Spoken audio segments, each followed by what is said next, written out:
सुरुवात 2018 पासून केलेली आहे. मी मनापासून ह्या तुमच्या स्पर्धेला शुभेच्छा देतो. जो विजेता उपविजेता खेळामध्ये यश अपयश असतं, अपयशाने खचून जायचं नसतं, यशाने हुरळून जायचं नसतं. आणि अशा पद्धतीनं स्पोर्ट्समन स्पिरिट ज्याला आपण म्हणतो ते तुम्ही सगळ्यांनी दाखवा आणि पंचांनी फार महत्वाची जबाबदारी ह्याच्यामध्ये पार पाडा. अशा पद्धतीनं जे पंच म्हणून काम करणार आहेत त्यांनाही माझी विनंती राहील.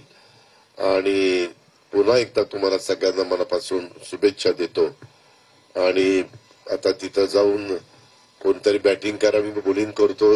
बॉल त्या 3 स्टंपच्या आत येईल का बाहेर जाईल मला आता काय सांगता येत नाही, कारण एकेकाळी मी पण क्रिकेट खेळायचो, परंतु तो काळ वेगळा, आताचा काळ वेगळा. पण मनापासून शुभेच्छा. धन्यवाद. क्रिकेटचं मैदान आणि खेळाडूंना प्रोत्साहन देण्यासाठी या ठिकाणी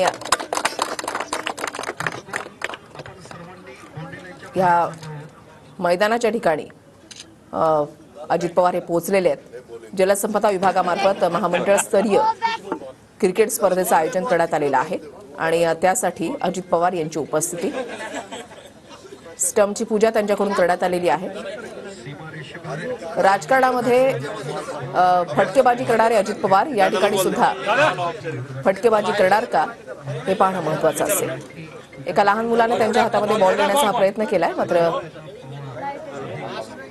दादा बॉलिंग करणार की बॅटिंग हे पाहणं महत्वाचं असेल. दादांच्या हातामध्ये बॉल आहे.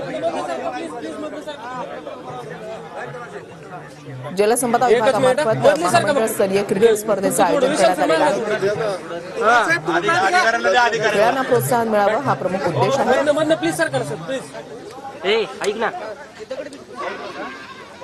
आणि आता उपमुख्यमंत्री अजित पवार बॉलिंग करतायत.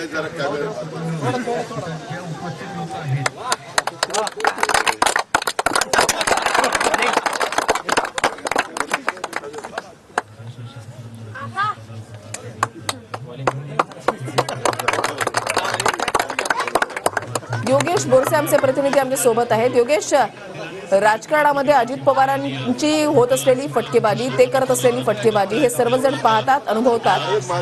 मात्र आता या क्रिकेटच्या मैदानावर सुद्धा बॉलिंग जी आहे ती अजित पवारांची पाहायला मिळालेली आहे. जलसंपदा विभागामार्फत महामंडळस्तरीय क्रिकेट स्पर्धेचं आयोजन करण्यात आलेलं आहे आणि त्या ठिकाणी अजित पवारांची उपस्थिती.